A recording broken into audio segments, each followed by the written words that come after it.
Hola, mi nombre es Lady Diana Hernández Russell. Mi nombre es Diana López Vergara.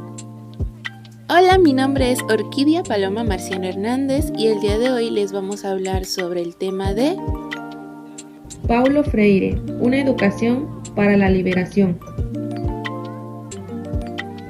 La pedagogía de la liberación es un movimiento educativo cuyo principal representante es el pedagogo brasileño Paulo Freire. Una de estas maneras de entender qué es la educación es aquella que la define como un proceso de liberación del ser humano. De esta misma definición se infiere el papel que la educación debería jugar dentro del contexto social, la de servir de medio de liberación del sujeto. La educación liberadora propuesta por Freire encamina hacia la formación de seres humanos pensantes, comprometidos con su desarrollo de las naciones, y esto alcanza una educación que haga libre al educando al reafirmar su identidad gracias al pensamiento. La reflexión les permite a las personas ubicar su lugar en el mundo, su rol en el entramado de relaciones diversas con sus semejantes. El desarrollo del pensamiento le permite a los seres humanos cuestionar la naturaleza de su situación histórica y social, para leer su mundo, para poder interpretarlo desde su realidad y a su vez intervenirlo para su beneficio. Freire denota un intercambio dialogal entre educadores y estudiantes, en el cual ambos aprenden, cuestionan, reflexionan y participan en la búsqueda de significados. Yo les voy a hablar sobre la concepción filosófica y pedagógica de Paulo Freire.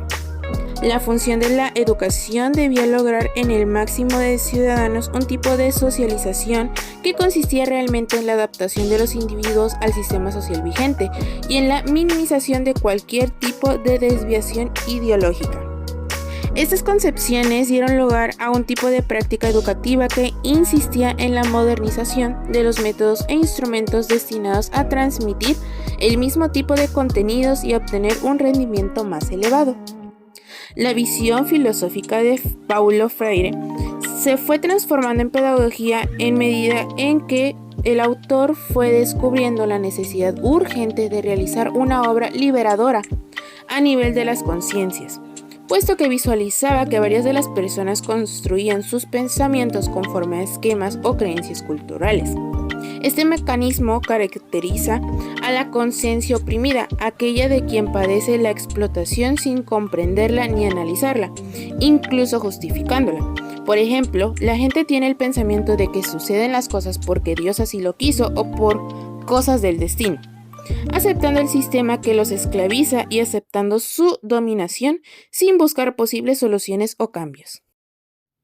Paulo Freire, tras haber experimentado frecuentemente esta opresión mental en sus investigaciones, terminó optando por una educación como práctica de la libertad, como pedagogía del oprimido, salida de él mismo y orientada por él, y como una acción cultural, dirigida por individuos que tratan de construir ellos mismos su propia historia. Dicha educación debía fundarse en la toma de conciencia que el oprimido hace de las verdaderas coordenadas de su condición personal y social, así como de su situación al margen del proceso histórico. Solo de este modo podría reconquistarse como sujeto de su propio destino y experimentar una práctica de la libertad. Las técnicas del método psicosocial. El método de Paulo Freire no solo constaba en una serie de técnicas para leer y escribir, sino colocar al ser humano en su lugar, entre los esfuerzos que se han hecho para ayudar a la liberación del hombre en Latinoamérica. Esto quiere decir que su método de analfabetización era eficaz, porque ayudaba al hombre a volverse productivo ante las adversidades que se le ponían, por no ser personas analfabetizadas o no ser funcionales. Paulo Freire proponía dos elementos muy importantes, que eran la búsqueda de medios educativos y la acción de los pedagogos en el seno de la población que se van a alfabetizar. Esto quiere decir que el pedagogo tenía que buscar técnicas atractivas para los campesinos para que puedan ser funcionales y puedan tener y llevar a cabo sus derechos. La actualidad de la concientización. La concientización fue siempre inherente a la liberación, Esta liberación se da en la historia a través de una praxis transformadora y debe ser entendida como un método pedagógico de liberación de campesinos analfabetos, aunque se puede generalizar a todo tipo de enseñanza y a todo tipo de sociedad, pobre o desarrollada. El proceso se caracteriza por el diálogo franco. La liberación que produce la concientización exige una desmitificación total. Por otra parte, Freire sostiene que las bases de su sistema educativo se encuentran en un proceso que plantea concentrarse en los alumnos y en sus condiciones de vida. Para ello, el imaginario básico del sistema educativo descansa en dos situaciones que inserta como parte del proceso de aprendizaje. El primero de ellos se enuncia en su propia y particular realidad, que representa la identificación de su contexto social, laboral y opresor. En segundo lugar, entender su situación como parte de un proceso de liberación social, en las que además se debe extraer de sus vivencias infantiles las ideas en torno a la comunicación, en el sentido de hablar con los interlocutores mediante una conversación y escucha activa. También para Freire, la concientización es un proceso de acción cultural a través de la cual las mujeres y hombres despiertan a la realidad de su situación sociocultural, lo que les permite avanzar más allá de las restricciones y alineaciones a las que están sometidos, afirmándose como sujetos conscientes y creadores de su futuro histórico.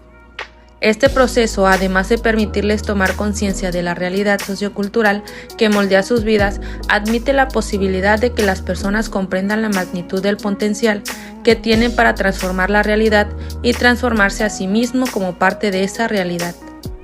Por último, es necesario destacar el significado de la transformación vinculada a la concientización, la praxis y la utopía, la cual es atada al giro epistemológico que llevó a Freire a asumir una epistemología radical.